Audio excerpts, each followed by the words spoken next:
It's Lillard. He got the shot off. Lillard got it. And the Blazers win the series. Durant, the scoring champ from the top against Marion. Durant, pull-up jumper up the rim.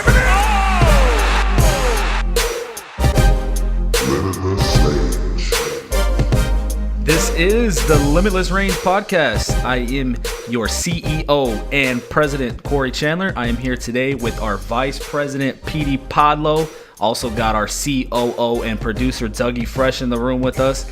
As always, you can go to our website, limitlessrangepodcast.com, or you can find us on Twitter and Instagram, One Limitless Range. You can also find us and contact us by phone at 360-356-1699. What's going on, fellas? Dougie Fresh, how's it going, my man? Pretty good. Yeah, congrats on the the promotion, COO. That's a pretty big one, dude. Yeah, I'm just waiting for the raise. Petey Pod, Vice President, what's going on, buddy? How's your week going? Just chilling like a vice president should. I feel you, fellas. Well, you guys excited to jump into the week or what? Hell yeah. Yeah, I'm very excited, man. Let's do Talk it. some hoops. As always, this week we'll be talking about, we're going to break down all 30 teams. We're at the All-Star break. We got the All-Star game going on today. We had a little All-Star Saturday night last night, but we're going to give a quick breakdown of all 30 teams. We're going to figure out, something to rant about as always today. And then, today's the big day, man, the day that we've been talking about for quite some time. We won't have a trivia question today because today's the day that we actually draw the name, the free jersey. Free jersey. Mm-hmm. That's pretty crazy. I'm excited to see who wins that and then find out what jersey they pick. Yeah. That's what I want to know. Yeah, what jersey are they going to pick? That's going to be pretty cool. We'll have to maybe the next couple weeks or next week or something, we'll have to see if we can get whoever the winner is, get them on the phone or something and chat with them a little bit, find out some information about them, why they picked the jersey, who they root for. Yeah, See that'd be what their cool. reasoning is. I like it. Get a guest spot. Yeah, that'd be super fun. Let's jump into the rant. We're in the All-Star. Doug, you got something for us to Doug. rant about? Why don't you pick something? Let's let Me? Doug rant for once. Oh, on the spot. Man, I'll rant about the fact that you guys came in with no rant prepared. Hey, you know what? That was pretty good. What I figured was on everyone's minds, though. I mean, it's All-Star weekend. We didn't want to do a whole bunch of All-Star stuff because it'll come out probably after the All-Star game. But you guys saw the dunk contest last night? Yeah. Yep. Yeah? Was it good? Not really. I want to No. stab my eyes out. I didn't even catch it. Why No. don't you guys tell me what happened? I got a lot of problems with you people. Now, you're going to hear about it.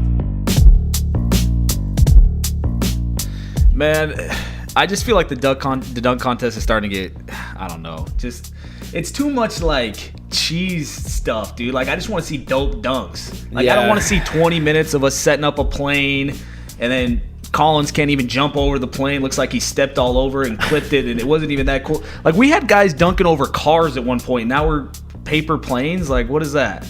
Yeah, no, I'm with you. I'm not. When it takes a guy 12 tries to do a dunk, I've already changed the channel. Like, the third try, the channel's changed. Not only that, the dude does 12 dunks, finally gets it, and then gets a 50 spot? Yeah, I couldn't believe that. That was crazy. Like, how are you going to give a 50 to a dude that tried it 10 times, 12 times, 13 times? Like, God. I mean, the only way I'm giving somebody a 50 tried at 30, the dude needs to do like a front flip, 360, tomahawk. You know what I'm saying? Like, come on, man. I'm with you. That dunk was all right. I know it was a difficult dunk. I can't dunk, obviously. But I'm just saying, like, I get close. After a couple tries, most dunkers will move on to their backup plan, and that's what he should have done. Well, and at that point, they're tired. You right? think the 50s come They can't too do it in the easy? first three. I do think the 50s come too easy, Dougie. I think the problem is, too, is in my eyes, it kind of takes away from past dunk contests. Like some of the super cool 50s we've seen, some of those Vince Carter dunks and MJ dunks we've seen in the past, and now we're giving 50s to dunks that take them 10 tries that really weren't that impressive in the first place. Yeah, I gotta agree. I mean, the 3-point contest keeps, evolutionizing. When you saw they had an all money ball rack.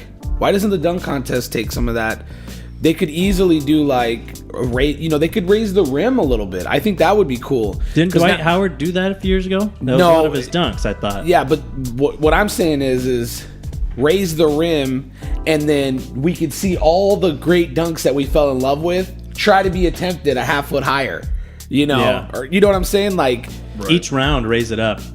No, just keep it at that, right? And now it's like if somebody dunks from the free throw line, it's a little more impressive. It's like, oh, dude, that's a little bit higher.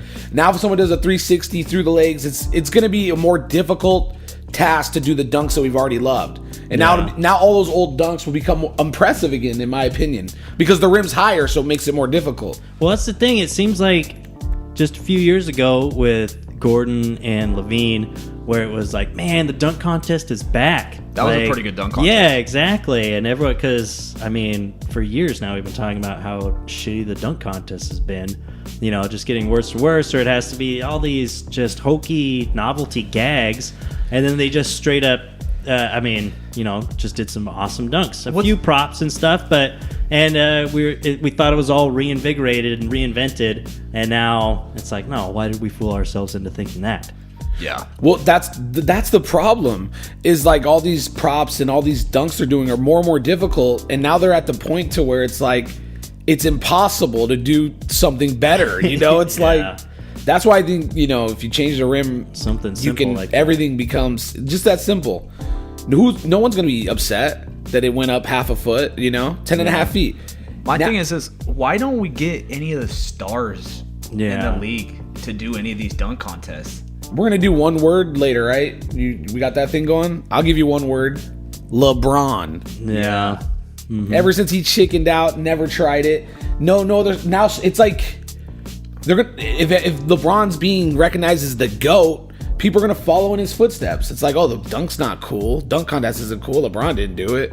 You know what I mean? It was like all these future stars. It's ridiculous. They're not doing it. I was watching it with my wife last night, and everyone they were naming the 4 dudes. It's like she's like, "Who's that?" Yeah, I don't know that guy. And she watches basketball, like she knows a lot of players, and she's like, "Who's that?" It's like, why don't we put this out so where people are excited? Yeah, like LeBron going against another star, where it's like, damn, like this is a showdown. Even if the dunks aren't quite as cool, it'd be like these are big names. They got a lot of fans behind them. Yeah. I don't want to see LeBron win a dunk contest. Come on, please beat LeBron. Yeah. But it's like last night, I'm like, do I even care who wins this?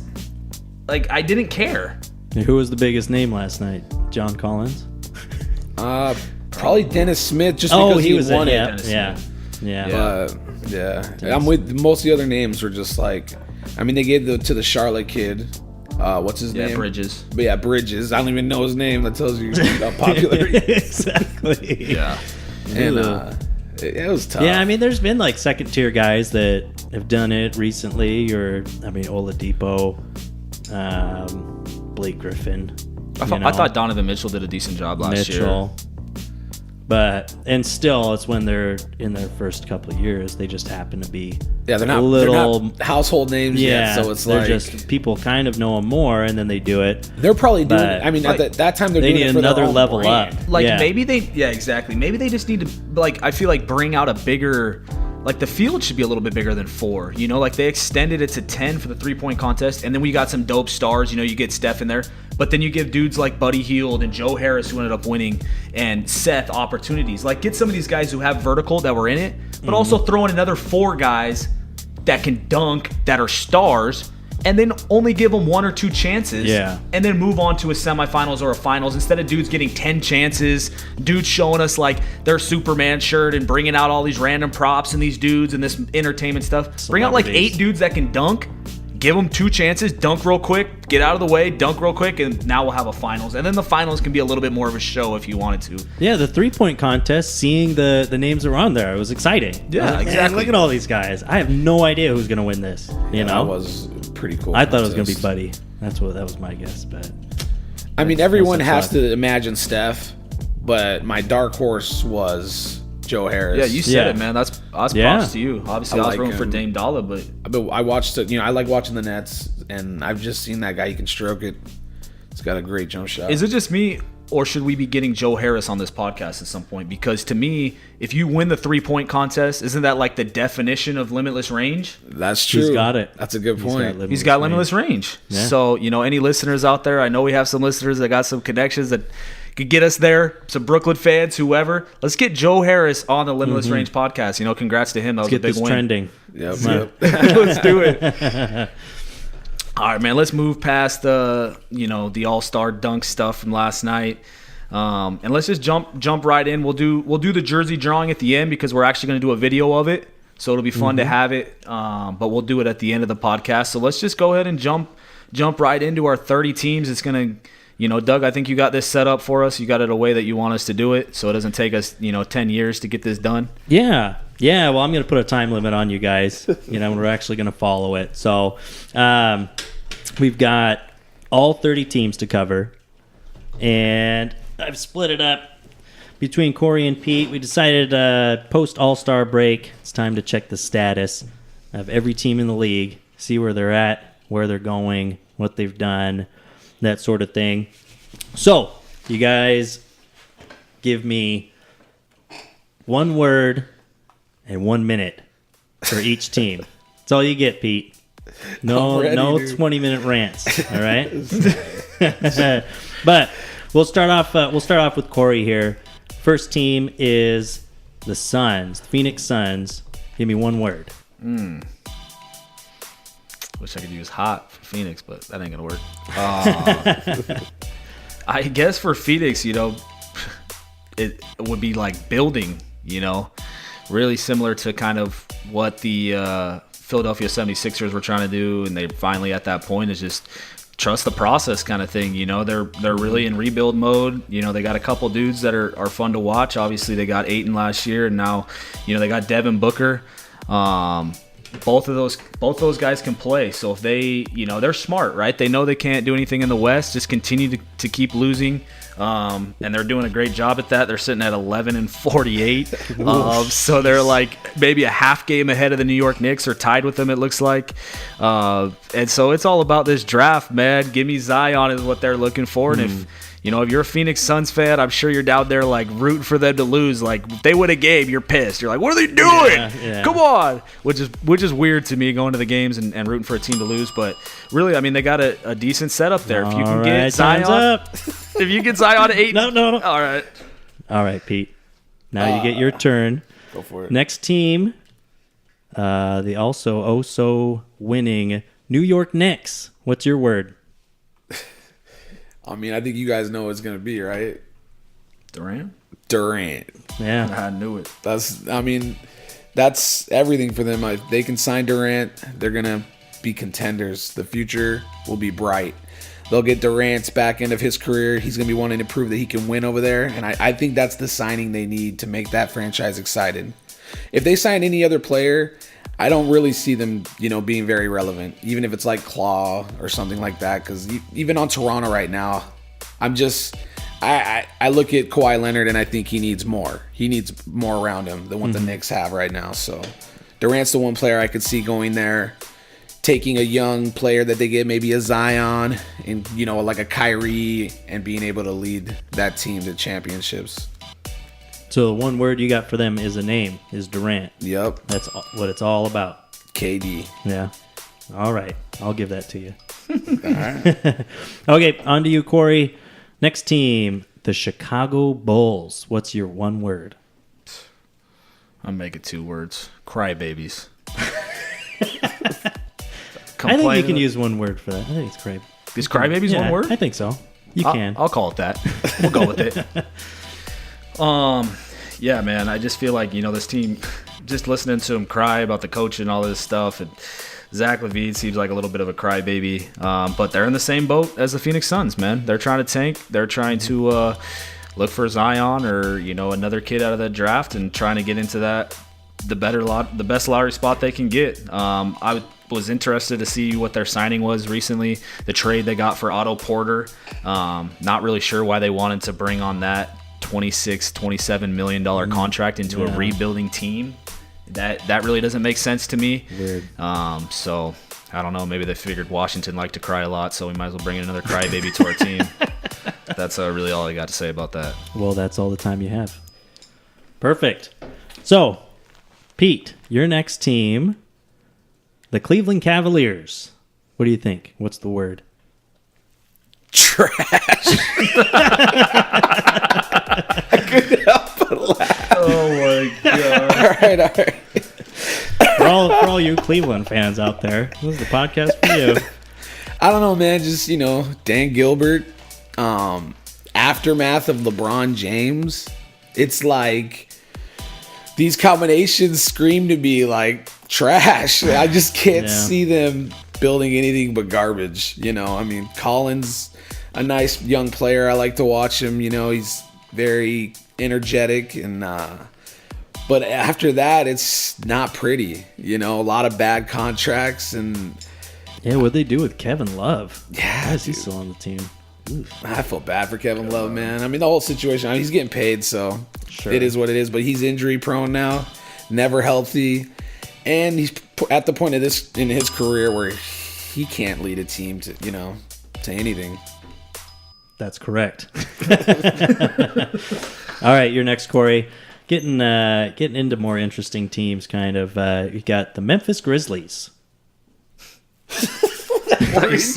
Interesting team. I said more interesting. It's relative. Okay. All right. Memphis, interesting. Yeah, I mean, interesting. Maybe a month ago when they were like top 4 in the standings in the West. Now, how in the world did they manage to lose so many games so fast? Weren't they literally like top 4 for a little while? We're like, man, is Memphis going to make the playoffs? It's because we were bragging about them. That's true. They're sitting at 23-36.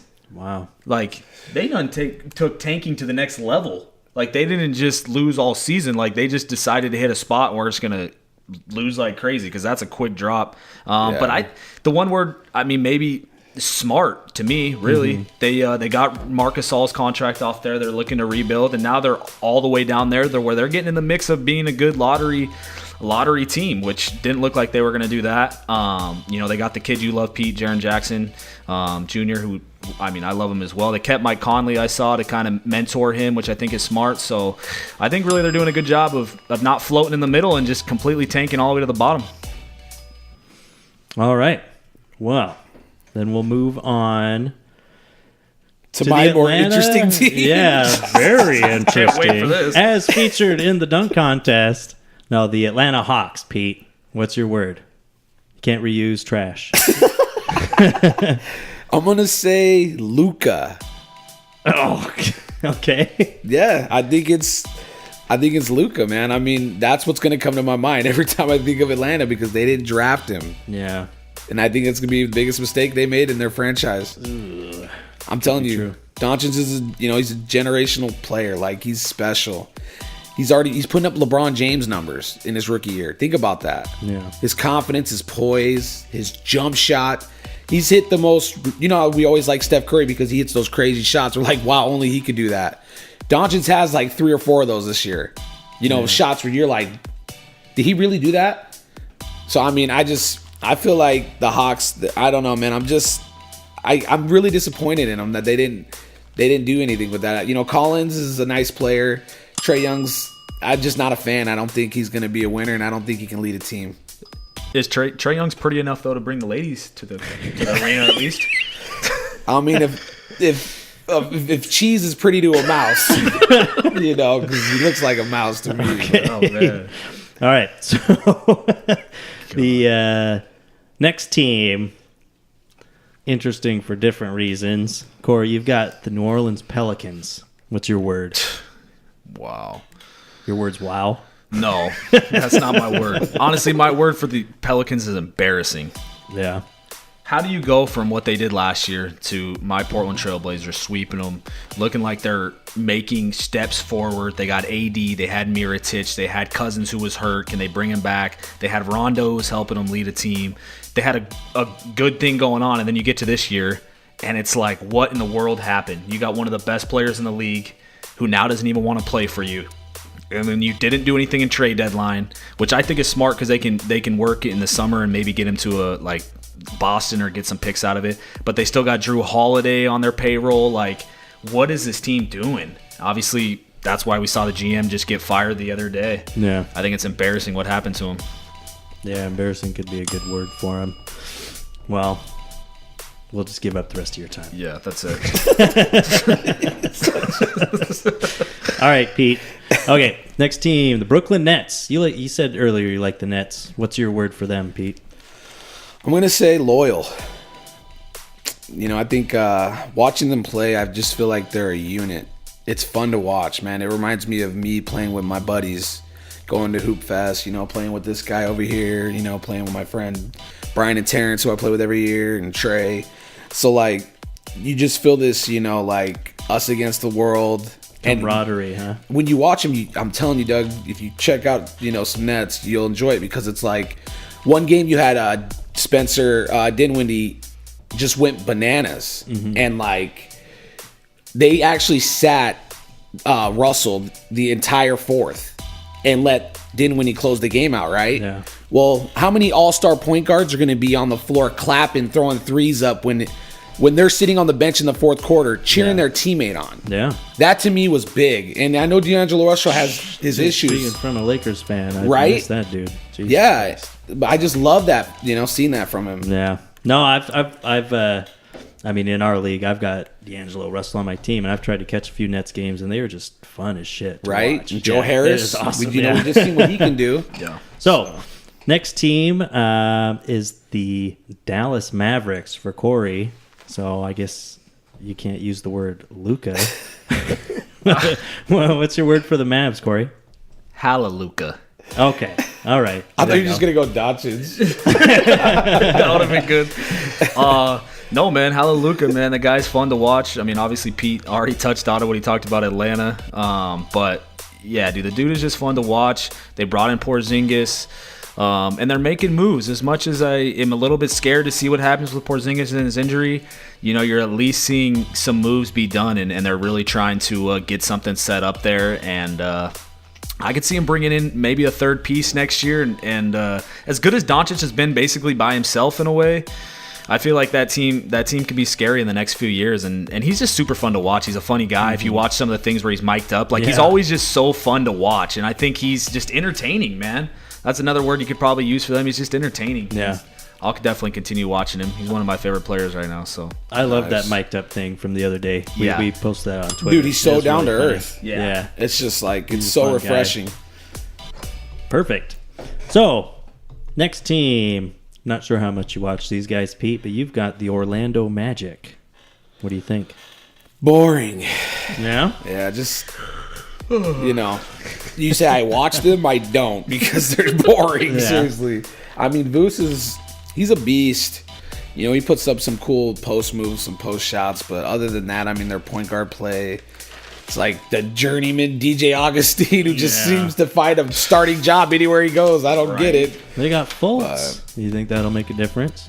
Well, I'm not, from what I've seen, no, but I'm hoping that he can prove something. They won 5 in a row after they traded for him. Yeah, well, I mean, that's pure coincidence, right? Well, I mean, that might have got them excited. I don't know, but it's just the Magic. They're not really ever going to do anything, It's and they need to sign Vuce. Yeah, they want to have any shot at anything. Figure out because without that guy, they're just going to be a lottery team. Yeah, so exactly. Okay, so next team for Corey, the Detroit Pistons. What do you think? Oh man, you already took boring. Yeah, I feel like that, man. Disappointing, I guess. I don't think we've used that word yet. I don't know. I just, I thought a few years back Reggie Jackson could actually be, at least a good point guard, somewhat dope, not a superstar, maybe, a low-end star, but he hasn't even been that, And then you get Blake Griffin, you bring in Blake Griffin. Poor dude went from L.A., now you got him freezing his balls off up there in Detroit, and he's doing his thing, but they're really not doing that much. Where are they sitting? Like, I think they're the 8th seed, 7th seed, something like that over the 8th seed, I think, in the East, which is cool for them. They might make the playoffs, but some moves too. This team ain't going nowhere. Yeah, poor Blake's having like the best year of his career. Yeah, and they're not doing shit. It's weird too because I mean they have Blake, they got Drummond. Drummond's a beast, but I don't know. I still am just not that excited to watch the team. Yeah, exactly. All right, next team. What do we got on the sheet here for Pete is the Miami Heat. overpaid. I just, like that. just looking at their contracts, bro. Like we talked about this. You've broke them down many times. They got a bunch of overpaid players who are just making too much money and aren't producing. Deion Waiters, Whiteside. They put up numbers, but those type of guys just don't win games. Right. It's like empty numbers. Yeah. But I just feel like they're overpaid. I don't see a bright future for them at all, especially with usually when you see a team like that, especially with Pat Riley leading it, you're thinking like, he's such a smart GM that these guys, he's going to have bargains. He's going to have, at least some salary room to make something happen. Mm-hmm. But looking at the way it's set up, it's just, I don't like their future. Not even a good future. LeBron effect. Yeah, the Ruining LeBron another effect. franchise. Thanks for that, LeBron. Well, I mean, so they're out of the playoff picture right now, right? And they don't even have any promises in the future. Yeah. I mean, they might. Here's the thing: they could easily make a playoff spot in the East, okay? But it's empty. It's nothing. They're going to go nowhere, and I just don't see anything going good for that team right now. Yeah, overpaid was a good one. All right, Corey. Well, you've got Charlotte Hornets. They had the All-Star game. That was cool for them. I would say lost. To me, this franchise and this team is just lost, dude. You got Kemba sitting on the last year of his contract. You didn't bring in anybody to help him. You got dudes that are overpaid in Biyombo and Batum. You really don't have any assets to make any trades in the future to really bring anybody in. They're just lost, man. What are you going to do with Kemba? I mean, Kemba, to me, you lost Kemba is what I should be saying, because I don't think Kemba's going to be there. That's a good point. I think Kemba's gone next year, so now you're really lost. So, yeah, I mean, it's cool that, the Curry family is from that area, I guess. Congratulations. They had a cool All-Star game today. Some fans Jordan, showed up for that. too, man, right? The owner? Yeah. That's crazy to me. Michael Jordan, the owner. That is wild. That's a great point. We talk about obviously the greatest player of all time in all of our eyes, and clearly being an owner isn't the same. Right. Lost. Yeah. All right. Next team for Pete, the Minnesota Timberwolves. What's your one word? Soft. Okay. Charmin soft. Yep. Seriously, I mean, that's just what I see. Wiggins, come on, guys. Wiggins, he always looks like he's got his hair all done, like he's hard, but it's like the dude is just soft, okay? He can't guard anybody, can't score. It's hard to watch. He's, and then you got Towns, and I mean, I'm just, it's like, I know a lot of people are like, oh my God, he's such a great talent. This guy is a great talent. But I think I held my expectations for Towns so much higher. You know what I mean? So it's like, even if he's a top 12 player in the NBA, he's got the talent to be top 3. So, to me, he's underachieving. And that's how I look at it. You could say it's hating, but no, he's robbing us of what his potential should be. Because that guy should be a monster, just dominating. A dominating force. And I'm not seeing it. Soft would be the opposite of that. Basically. And yeah. Well, next team for Corey, a team he showed a lot of love to over the course of this season, the Washington Wizards. What? What's your one word for the Wizards? Wall. They hit a wall, I guess. As I broke down several times with this team, dude, they're screwed. They've hit a wall. That's what they got. Like I've said, they got John Wall in a wheelchair for the next 22 years or however long he's got. They finally got rid of Otto Porter, which I think was huge. I mean, with Beal, Wall, and Porter's contract, that's just tough. Clearly, Wall and Beal can't get along. Beal's got to go, because at the end of the day, you ain't going to get rid of that contract with Wall. I'm telling you right now. Unless you give a couple first with Wall, you ain't getting rid of him. So they got to ship Beal. But yeah, I feel bad for Washington fans, dude. I would be so frustrated if I was a Washington fan, because this is going to be affecting them for quite some time, especially if John Wall can't ever stay healthy, paying that much money to a dude where you're like, God, I hope he can, stay healthy for a little bit. It's bad. It's a good point. I mean, that could affect them too. Who knows if they would have been in the KD sweepstakes? That's his, that's where he's from. If they would have had a good team. But he ain't trying to push a wheelchair around for 3 years. That's a good point. Well, Pete, next team Another team that you love so much, of course, Los Angeles Lakers. Oh, what's your one word? Toxic. Yeah, let's go. I mean, come on. I don't even. Yeah. You guys want me to rant on this or what? I mean, it's LeBron. I'm surprised you haven't dinged me already. I'm gonna cut this off anyway. LeBron James, his toxic environment. It's just, you guys see what it's about. It's like everywhere he goes.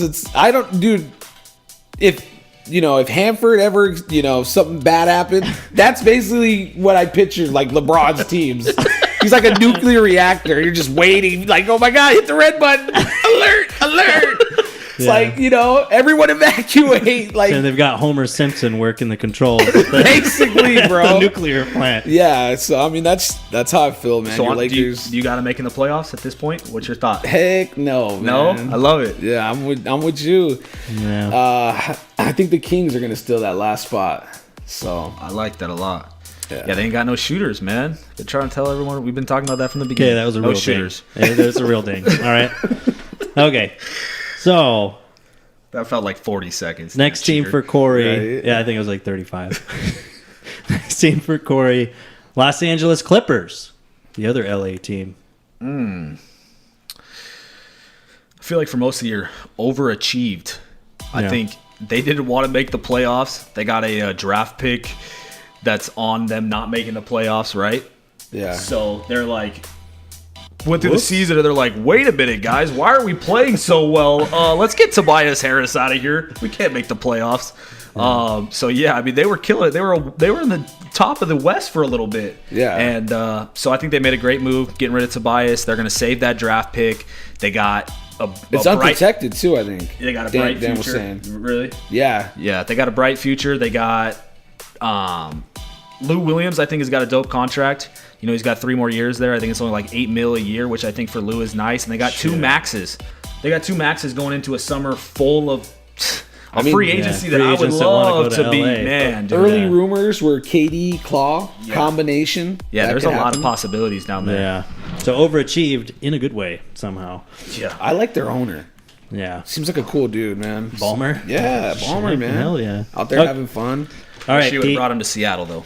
Of course. Especially for you guys. Speaking of bringing to Seattle, Pete, your team is the Sacramento Kings. What's your one word?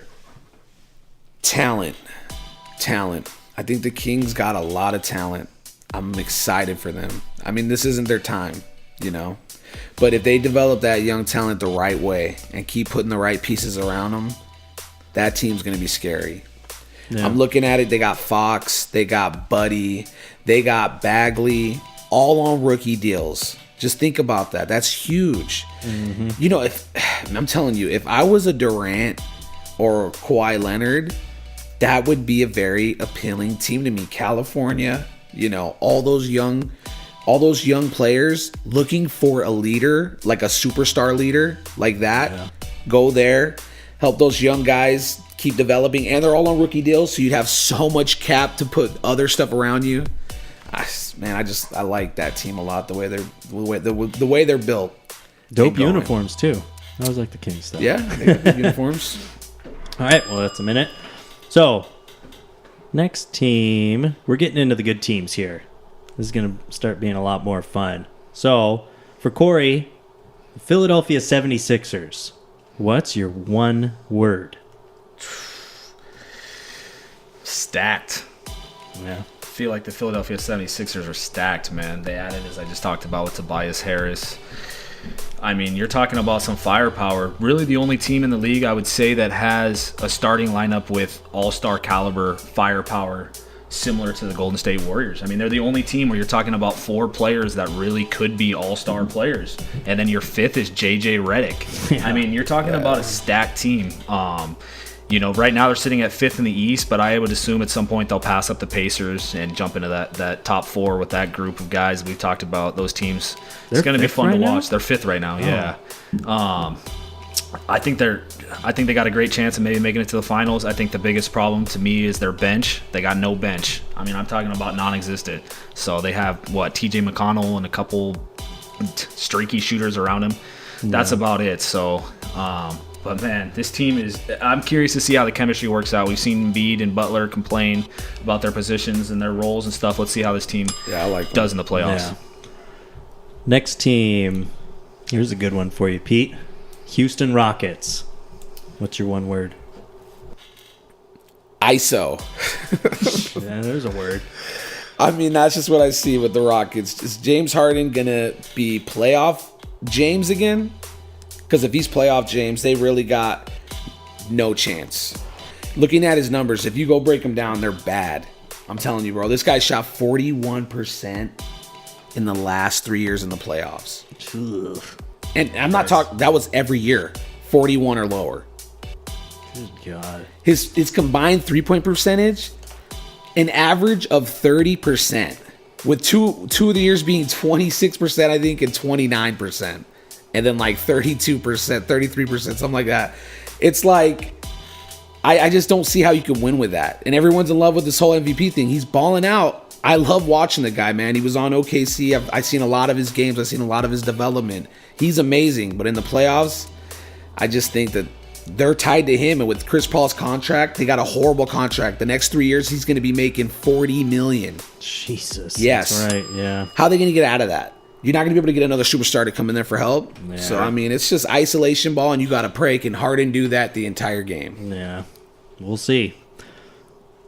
Well, Corey, next team that I'll give you is the Utah Jazz. What do you got? What's your one word? Cold. It's always cold in Utah, right? But at the same time, we're talking about, I feel like Donovan Mitchell has been kind of semi-streaky. He's been better lately, but his three-point shooting this year has been cold compared to last year. And I feel like they really ride on what he's going to take them to. And same thing with Joe Ingles and a lot of the things we saw last year in the playoffs that we were excited about. We were expecting Utah to come in this year, and both of us had them picked pretty high in our playoff, predictions early in the year. And I feel like the team's just gone a little cold. They're not as exciting. When they get ESPN games, I don't feel like I'm like, okay, I'm excited to watch Utah. And I think a lot of it is you're not seeing Joe Ingles hit those big, fun shots, and Donovan Mitchell isn't shooting as well as he's usually shooting. So I'll be interested to see what this team can do in the playoffs, because I really liked watching them last year, what they did to OKC. Yeah. If they can get that chemistry going that we thought they were going to come into it this year, I mean, I know they've had injuries with Ricky Rubio and things, but they got some players, man, so I'll be interested to see what they can do. Yeah, we'll see. Yet another one. It's going to be tough to know what they're going to do in the playoffs if they can get in there. So next team for Pete, we'll give you another Texas team, San Antonio Spurs. I mean, I'm sure the word that comes to everybody's mind is a name, and it's Popovich. Sure. I mean, So. there's so many questions linked to him. I mean, there's talk about him even retiring. Mm-hmm. He retires with that roster? Spurs are lottery, man. I'm telling you. I don't care if they got LaMarcus Aldridge and DeRozan. It's going to be a lottery team. In the West, they're going to be down there in the bottom, because I think, to me, Popovich is the best coach in the game. And he basically adds a superstar to your team. No matter what team you have, if you have Popovich, you basically have an extra superstar on your team. That's why they match up with like Miami, even with the old Tim Duncan, who's out of his prime, only having Kawhi Leonard young, and they beat those three. After they had confidence, because this is after they had a championship. So I mean, to me, it's like it's all about Pop. Yeah, That's true. that's a great point. All right, well, we're getting into the top 4 teams here. Real Okay. good ones. Even more interesting. So I want to hear your guys' takes. I'm going to give you a little bit more time. I know that it was hard to even fill up a minute with some of these other teams. Now that we're past the Lakers. Yeah. Yeah. More time to Right. bang. Yeah, I should have given you 10 Appreciate seconds it. on the other ones. But I'll give you more than a minute here. Corey, what do you think about the Pacers? I still want to hear what one word you've got for them. The one word for the Pacers. Broken? Poor Victor Oladipo.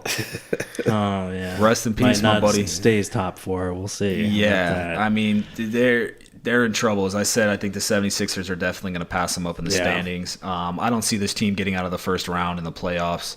Not without Victor Oladipo, man. It's sad to see. The kid works his tail off, and I mean, he's a stud for this team, and he's really carried in my opinion, not the greatest roster, and to a good spot in the East. You know, obviously the top 4 in the East is tough, and he's been ahead of Boston and Philly for most of the year. So they've been fun to watch, but they're broken. They're in trouble. They ain't going anywhere. But the cool part is if you look at their future, you got Vic hurt, but when he comes back, I mean, you got him still for 3 more years, and he's not making that much money, really. To me, 21 mil for a dude who's an all-star, a star. We're talking about 21 mil. You're paying dudes that are like that are barely playing minutes. So Yeah, sure. 21 mil really isn't that bad. He's a hard worker. Works, so. You know, and so Miles Turner, he's another guy that's really stepped up. He's actually leading the league in blocks right now. I think it's at like 2.7 or something like that. So he's a defensive beast. And you got him locked in only at 18 mil for the next 3 or 4 years. So it's like they got some space. And then other than that, they have like 5 or 6 dudes on the last year of their contract, which is awesome to see, because at the end of this year, they're going to have, for that crazy stacked free agency, you're going to have a possibility to grab some dudes. I mean, I know Indiana isn't the sweetest spot to land, but at least you're going to have some money to throw around for maybe some second-tier guys, maybe like a Chris Middleton, or some guys that they could bring in with a ton of money to surround Victor and Miles Turner. At least they're not stuck with a bunch of broken contracts. I mean, they're broken this year, but they ain't broken for their future, which I think is cool. Well, wasn't that one of the teams that Mike Conley was saying that he would have wanted to go to or something if they traded him because he wanted to go to the East? Yeah. It's like That's they a team kept that him. That's a team that I would have thought move. that would have been great for him to land for sure. Yeah. Hey, they got awesome fans, too. The Pacers? Yeah. Well, they say in Indiana, I mean, it's all basketball. Well, they're the They ones say that started that LeBron shit. Right? That was funny, man. LeBron's I going to love their trade fans. you. Yeah, it's That true. was good. Yeah. That's awesome. They say man. that there's a basketball hoop in every single driveway. in Right now, Indiana. before That's you hit cool. your little ding, it'd be Nets versus Pacers. Who would you guys take in that playoff series? 3-6. Man, that's exciting. That'd I be a love that. fun That would be an series. exciting series, man. I'll take the Nets no matter I what. think I'd I'd take take the Nets, too. I think I'd take the Nets too. That's a cool matchup. Can you imagine the Nets getting into the second round? The shot blockers facing each other. And, Oh, Jared yeah. Allen and Miles Turner. That'd be fun to watch. Man, I'm already excited for the playoffs. Yeah, for me sure. too. I That's can't wait. All right, next team for you, Pete. You got the Boston Celtics. Stay in the East here. What's your one word for the Boston Celtics? Egos. That's, Yeah. I mean, it's just a team filled with egos right now. They got the talent, the coach, the franchise. I mean, they got everything. They were heavy picks behind the Warriors to win it all. You know, they were heavy picks in Vegas to go to the finals before the season. Yeah. So, I mean, like, they're just a bit disappointing. And it's all because of egos. Kyrie, me, Tatum, it's like, come on, man. You guys can't figure this out to show us what the potential could really be of this young group with the, you know what I'm saying? Like, I just don't get it. Well, Hayward playing really bad doesn't help. I mean, That's he's not picked an up ego his game a though. bit. But he's done better lately. I'm just saying that, like, this team could be so much better. And it's not just, I mean, come on, you add Kyrie to the playoff team they had last year, you know? Yeah. That's why they were favorites. So, I don't know. Share that thing you were sharing with me the other day. We were playing 2K and you were talking about it. Remember how someone had brought up on ESPN or something about how guys last year were like excited to play and accepted their roles, and like you see guys like Terry Rozier balling because he knows he walks into the stadium and today's his day to ball out, so he shows up. But when he knows he's only going to play 15 minutes, he doesn't show up the same way. Yeah, you know, I just feel like with Kyrie, they're using him as an excuse to not bring their A game. Right. And in my opinion, even if you don't like your job, your situation, you bring your best every day. Yeah. You know, and if they did that, you know, buy into Kyrie, see what it's about, see how far you go. If it doesn't work and you guys get beat in the second round letting Kyrie lead, you could cry all you want the next year and be like, I'm done with that. We tried it your way. Yeah. But give him a chance to be the leader. It's so hard to try to be a leader to a bunch of guys that look at you and are like, you ain't no leader, bro. You rode bronze coattails. What's their thinking? Yeah. Even though he was a big And part of they're that like, look at what championship. we did without you last Yep, playoffs. exactly. Well, just imagining how it's like, well, it's not working right now. Imagining how like deep and stacked this team is with talent. And that point you're bringing up, it's like, could you imagine if these players showed up every day? Like if Terry Rozier was like, I know I'm only going to play 18 minutes and I might only get 7 shots, but it's going to be the best 18 minutes of basketball I could ever play. Jason Tatum's like, I might only get 13 shots tonight, but it's going to be the most efficient 13 shots I could ever bring for Boston. If that team played like that and those guys all had that mindset, Boston would be so scary, dude. They would be the best team in the East by far, right? Doug, Well, who does that reflect on? The coach, though? The coach. I mean, Yes. come on. I told him this the other day, and I told Corey Corey knows. this. I've been saying it since like week 3 of our podcast that Brad Stevens was overrated because of that. You can do X's and O's and stuff like that, but I don't know. Yeah, I was saying, think that's funny because I said the same thing to Corey. I was like, what about everyone gives all this props, you know? Actually, I said it on the pod, didn't I? Last week, yeah. Yeah. So basically, Brad Stevens can do the X's and O's, but can he manage the egos? Yeah. Right? Which is my word. Exactly. He's not managing these egos correctly. So it's a big part of it. A lot of guys can't, too. That's tough. That is tough. Yeah. Get it in a situation And it's like both parties. It's Kyrie and the young guys. Because Kyrie could do a much better job, you know, not bringing their names up, not doing all that stuff, all the speculation. And, you know, those guys could do a better job of letting him be the leader. It's, you know, he's got to act like a leader, too. That's true. But you're not going to know what. We all know one thing. This team is fun to watch. They could be fun to watch without Kyrie, right? We all agree on that? Sure. Right? Last year? Yeah. Yeah, absolutely. But they ain't winning shit without Kyrie. Yeah. Let's get that. That's got to be a reality to them. And when that becomes a reality, that's when they will buy in. Because right now they think that they could go to the finals because of what they did last year, and they're mistaken. Okay? They're mistaken. The East is way better. You know, it's not no LeBron James and a bunch of jokesters. They're playing. They're going to be actually playing full teams. Yeah. So I mean, the top end of the East is better. Yeah. Oh, big time. Yeah, it's crazy. Well, then let's go back to the West here, Corey. Okay. Next team will be the Denver Nuggets. What's your one word? For the Mile High City. I would say mysterious. I feel like mysterious because this team is like impressive. We like watching them play. They got a great passing center in Jokic. They have some great dudes around him, but we haven't seen this team in a playoff atmosphere, right? We haven't. I mean, the last time the Nuggets were in the playoffs was 2013, I believe. So it's been a while since we've seen this franchise even in the playoffs. And now they're a 2 seed. Like, they went from like, man, this team might make the playoffs. They're kind of in that mix for probably an 8 seed to they're the 2 seed. Like, one of the best teams in the West. Like, people are talking about, can this team knock out the Warriors? So it's like, damn, where's this coming from? But at the same time, we haven't seen this team fully healthy. You know, you see a lot. Yeah. Millsap's been injured. Barton's been injured. What's Isaiah Thomas going to be? They haven't even brought back. They haven't even got to see Michael Porter Jr. yet. There's a lot of players. Like, what is Isaiah Thomas going to be for this team? When they get to the playoffs, can he be healthy enough to be like a dope 6 man maybe behind Jamal Murray? Can he be like a Jamal Crawford type of player? And can Jamal Murray be consistent? And can Jamal Murray be consistent? There's young guys. It's like, I feel like this team could be Western Conference Finals bound, give a great, you know, playoff series against the Warriors, or they could be first round exits. I wouldn't be surprised to see this team lose in the first round, but I also wouldn't be shocked if I see them in the Western Conference Finals. Yeah. So, How many playoff games has Joker played in his career? You guys know? Jokic? Yeah. 0. 0. 0, right? Yeah. That's what I'm excited about. Yeah. Okay? Yeah. No, check this out. I'm thinking in my head, we're gonna know what Jokic is about. You know what I'm saying? Like, is he gonna elevate his game? Like some of the superstars do that we see in the playoffs? Is he gonna harden it? Or is he going to be a worse version of himself? Yeah, like James Harden. That's a very interesting. We don't know this yet. We don't know what kind of attitude and energy he's going to bring in the playoffs. He might raise it. I'm kind of thinking he's going to raise it. Yeah. And if that's the case, I see the Nuggets being a threat.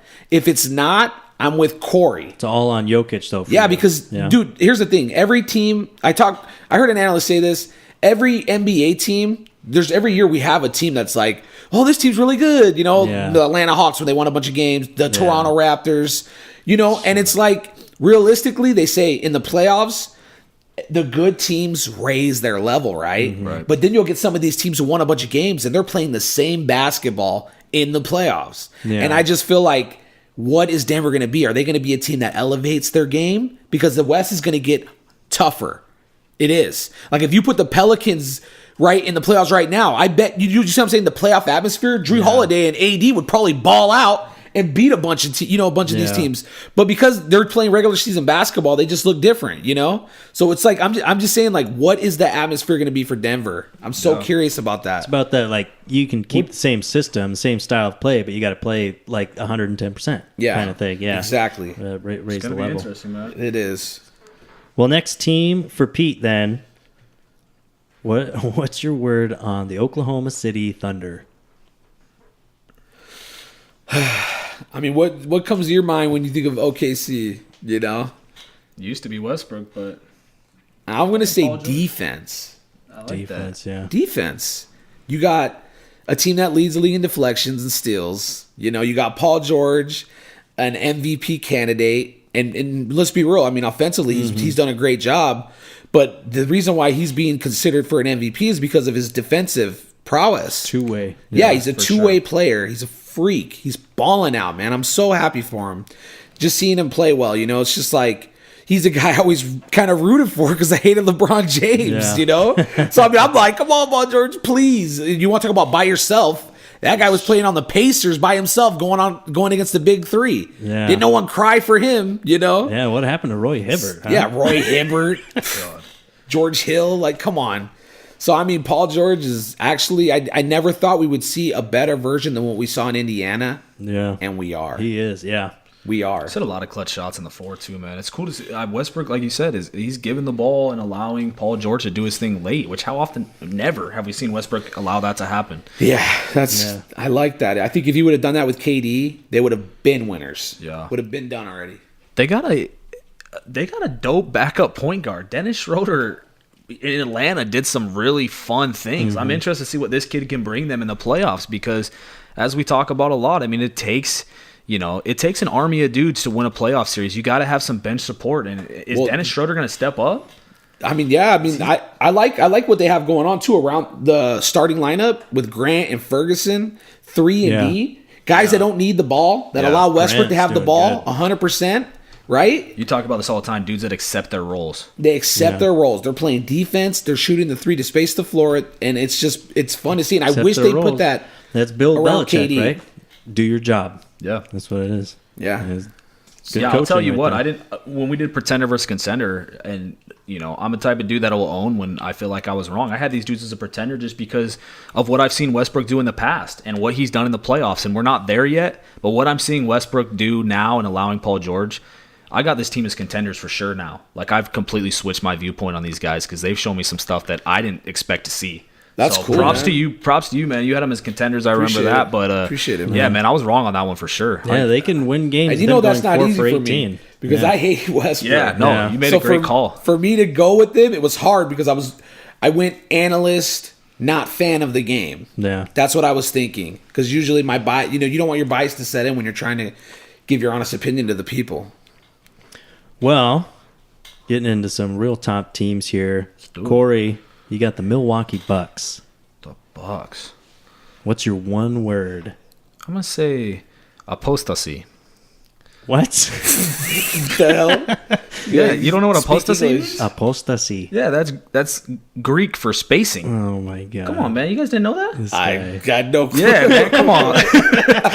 No, man. Yeah, of course I knew that, apostasy, Corey. man. The spacing. Dude, this team's got awesome. spacing around cool. Greek That's Freak, cool. dude. I like it. They finally got what they're looking for, with the team. I mean, they got Brook Lopez this year who spaces it from the 5, which you've always talked about. Last year you talked about Giannis. If Giannis can get a stretch 5, this team is going to be dangerous, and they got that. Dude, I'm hitting my mic over here because Corey nailed it, dude. You remember last year all the arguments I got with Trey and all those spacing clowns? Spacing isn't important. When I said, yo, give Greek a spacing center and he will do what LeBron James does. How many times did I say that, bro? I got so many arguments.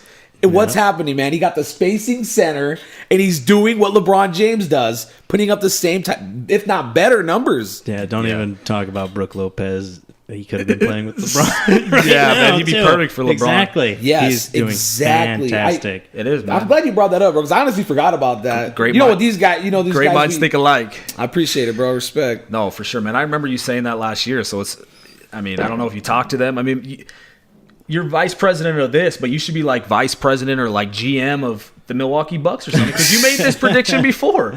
I mean, it's just, I understand how important spacing is. A lot of guys don't. But in today's NBA, if you have a weapon like Greek, like this is why I think Zion, a lot of people are like, oh, he can't do what LeBron does or whatever. He doesn't have the handles. He's got good enough handles. And the speed explosion combination at that size with people not being able to stay in front of him, if you can get a similar offense for Zion, he'll be a monster. You know what I'm talking about? Shooters around him, space. You can even have a good guard like an Eric Bledsoe who can help bring the ball up and get the ball to him where he needs it to get to his sweet spot and then operate. Yeah, that's the thing is that, I mean, and people have said for a few seasons, no, Greek needs shooters. He needs shooters, and everyone pretty much agrees on that. But your point, no, he needs a shooting center because so many of these teams, we'll get them 3 more 3-point shooters, but they'll still have that regular center, and they just play them less or something. Yeah. It's like, let's get a 7-foot 3-point shooter out there. Yeah, when you have Giannis' style of play, you can't have a center that's clogging up the paint. It's really going to affect him. And that's why LeBron he can be in the paint, but you still have a center as well. Yeah, and let's talk about some of these dudes around him. In all honesty, I mean, he didn't do that great yesterday, but Chris Middleton was in the 3-point shooting contest. So you have a second star who can shoot, obviously, and then as you touched on with Bledsoe, and we touched on with the 5, but they added Mirotic, man. Oh, right. Dude, they added Mirotic for stretching the floor as well. And as we talked about, I think it was last week I brought this up, but he was dope for Chicago in a playoff series against the Bucks, and Middleton actually said that it was Mirotic stretching the floor and knocking down shots that basically knocked the Bucks out. And then last year, obviously, against my Blazers, it was hard to even watch. Every time Mirotic touched it, I swear to God, the ball went in. And it was like, this guy is taking over games. When he makes 3 or 4 shots in a row and he gets hot, dude, what are you going to do if this guy hits 4 or 5 threes in a row in a playoff game? That's hard to come back from. Those stretches are tough. Dude's a beast. That's a great point because I'm thinking in my head right now, like the game's going to slow down, right? It's going to go half-court sets. How would you guard a pick and pop with Mirotic Greek? Imagine Mirotic setting the pick and slipping. Yeah, what do you do? What are you going to do? If he sets the screen out in the corner, seriously, Brooke they can both fill the corners, but imagine that pick and roll. That would be nasty. Or pick and pop, excuse me. That would be nasty. And then if Greek gets to the paint after that, and you have to if you have a shot blocking big and you got to bring him off of Brooke, flip it to the corner. Yeah, that's going to be fun to watch, man. And how many bigs want to step up on Greek anyways from the corner? Get him posterized. Yeah. All right. Well, next team then, another top Eastern team for you, Pete, the Toronto Raptors. What's your one word? I think I'm gonna go with a mirage. Ooh, yeah. Jeez. That's what they are to me. It's like if you're in the desert needing water, it's hot, you've been walking for miles and miles, and you're just lost in the desert. You see that bottle of water, and you go to grab it, it's just like disappears. I'm serious, man. That's what I'm seeing. Wow. Is that your pitch for a New Balance commercial or something? It's just, I can't picture a guy leading a team to a championship if his heart's not even with the team. Yeah. That's the way I look at it. And you know what I'm saying? Like, you know how hard it is? Like, think about what Dirk did. Think about what it would take for Damian Lillard to bring a championship to Portland.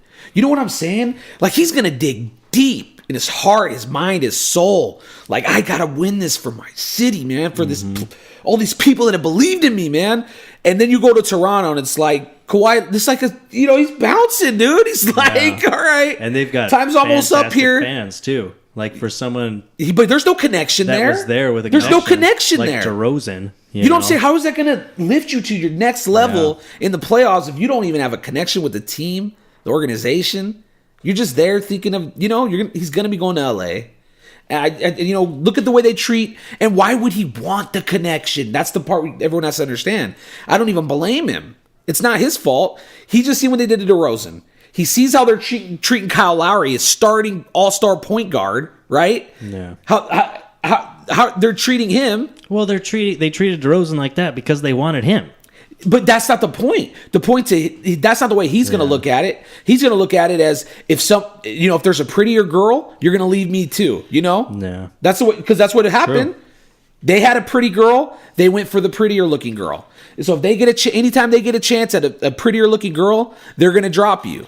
That's how you're going to view that franchise, even if they trade it for you. If you get with a girl who's a cheater, you're going to look at her and think she's loyal. You know what I'm saying? You're going to be like, damn, when's she going to do this to me? So, I mean, that's my analogy for that. Bringing up my points from a couple weeks ago. Yeah. I like that. You don't think Kawhi's not going to marry him, Corey? Right? Hey, I must say, Yeah. as much as you guys kind of gave me crap for that point, right? Oh, it's Doug's fine. like, this point is kind of weird, right? And Pete made a great point. This is more like an engagement than a marriage. And we kind of Right. made a joke out of it. Danny Ainge, like 3 or 4 days later, used the exact same point as we did. I That's called it a crazy, marriage. dude. Yeah. He said, I don't think we're married yet. It's more like an engagement, which is exactly what Pete used. Well, shout out to Danny for listening to that. Yeah, dude, the that That was pretty podcast. cool, Yeah, man. I next couldn't time, believe he used next time that. though, he should at least give us a shout out. Yeah. You know what I Yeah, mean? Like if that's you're just gonna steal a quote send in from us, some answers, trivia answers, At least get do a shot at that Kyrie jersey. but wow, man, Toronto. That's an interesting take. I think that's a great point, Pete, when it comes to Kawhi.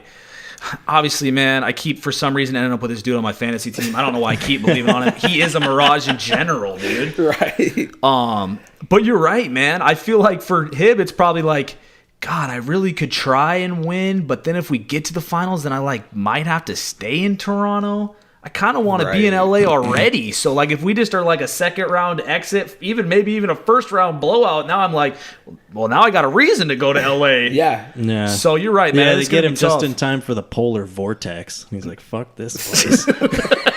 For real. Yeah, but they got a deep team. They picked up Marcus Gasol, which we touched on last Yeah. week with the trade deadline. I thought that was a Siakam. great I ad. love Siakam, man. Siakam's dope. Yeah, I think Toronto's they're great. doing everything they can to try to be like, Kawhi, please stay. We brought in Gasol. We got people surrounding you. We got Well, Siakam on a dope Look at Paul contract. George. It's like I mean, you never know. If you're Kawhi might Toronto, not you be have out to the swing. door. If you're Toronto, you have to swing the fences at him. Just like it worked out with Paul George in OKC. We all thought Paul George was leaving. If you're Toronto, you better do everything you can. And I think Dan Deasy brought this up a few weeks back when he was on. This might be why they're sitting him all the time. It's like, dude, we'll do whatever it takes for you to be here. We'll treat you however you want. You want massages, you want days off, we got you. So I think they've done a good job at least trying to do that. I'm not sure if it's going to work out, but I'm with you. I don't have this team in my finals either. man, I can't wait for the playoffs. It's going to be great, man. It's going to be fun. All right. Well, of course, we saved the best for last. We're going to be doing your guys' favorite teams. I even put Let's them go! put them in bold on our little lists here so that you guys would know. But Corey, we'll start with you. Let's do this last team for you here, the Portland Trailblazers. Woo! Rip City, baby. Let's go. What's your one word?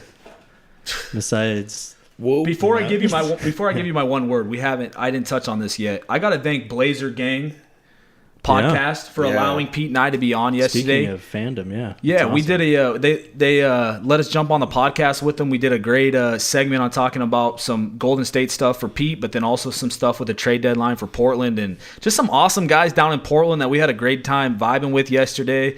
So definitely go check out their Blazer podcast, man. Yeah. Blazer Gang. That was a lot of fun. But yeah, man, let's keep talking Portland. I love it. I'm gonna go deep. That's my word for them now. Deep. Yeah. Portland has done. Oh my God, I'm so excited for this team. As I touched on last week with the trade He deadline. looks excited Yeah. in the studio. Like a little kid. New toy. Let's go. Reduce his Oh candy man, no, intake for reals here. though. For reals. I am excited, man. I talked about Rodney Hood last week. I'm excited for the things that I've seen him do. I think that was a great pickup for Portland.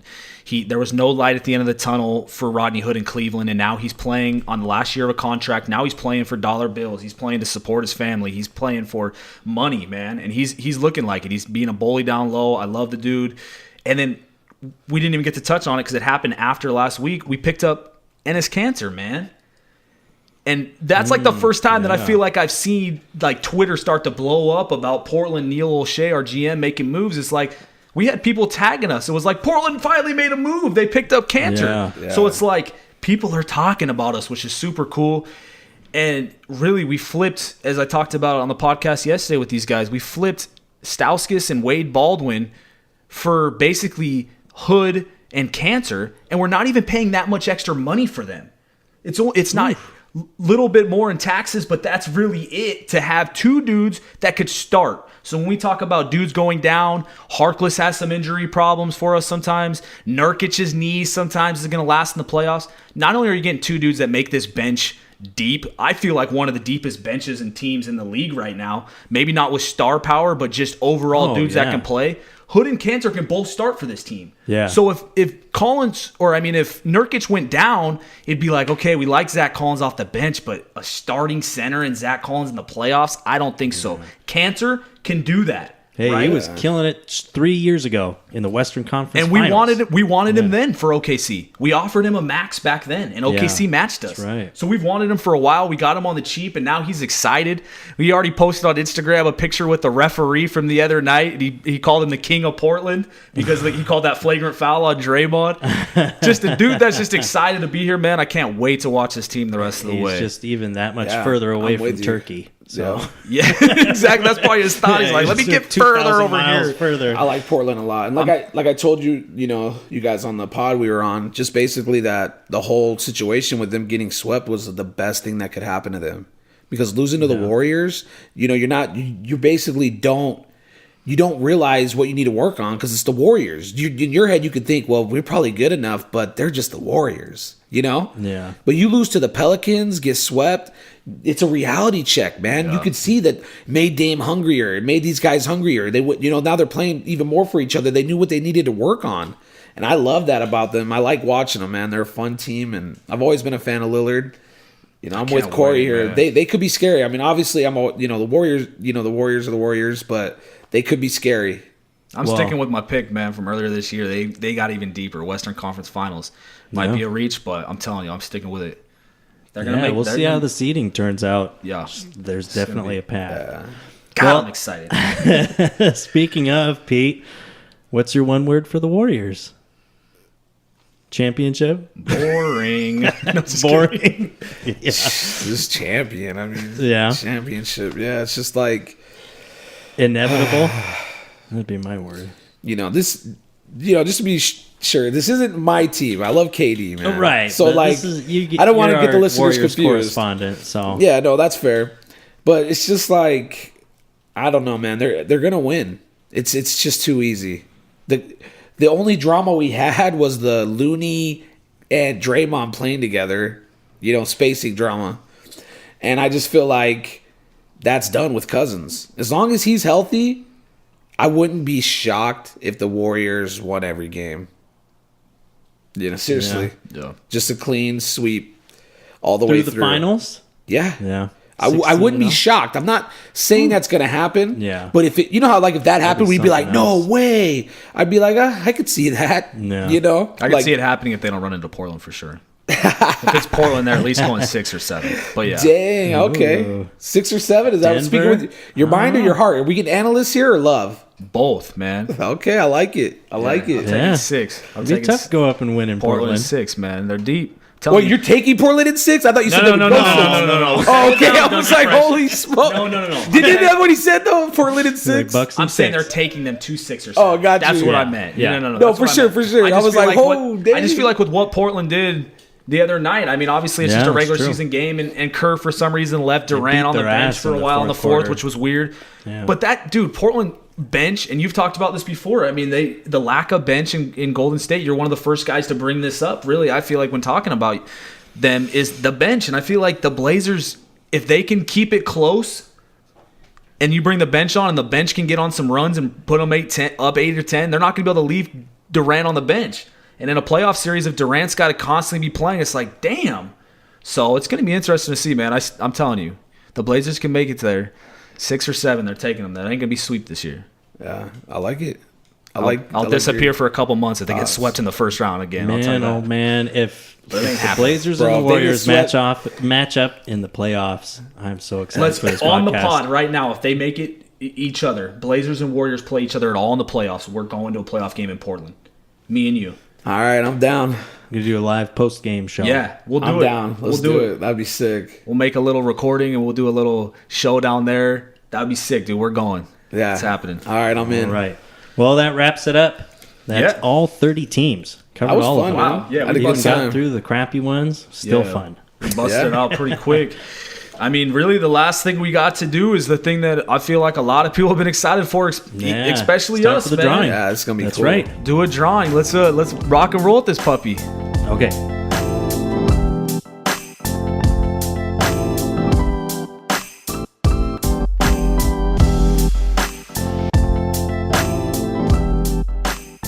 All right, Pete Podlow. Let's do this. Let's do this. President.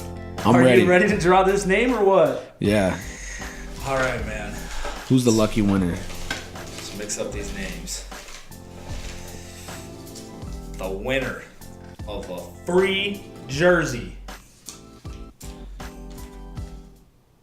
Kyle Lynch.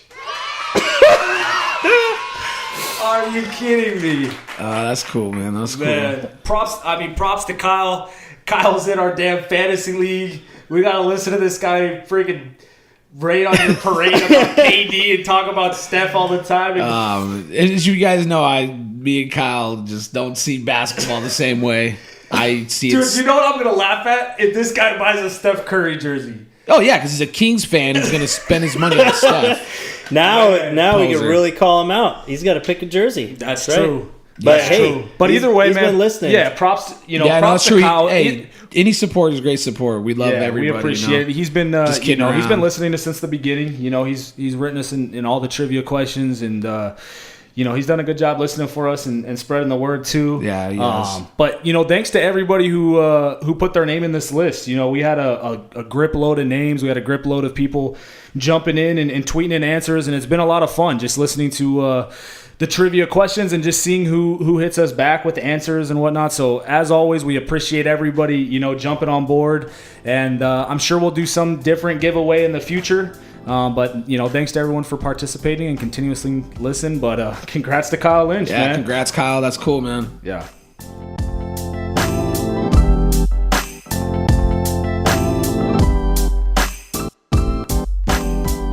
Yeah, man, congrats to Kyle, and like we said with all of our listeners, we always appreciate you guys every single week hitting us up. Yep.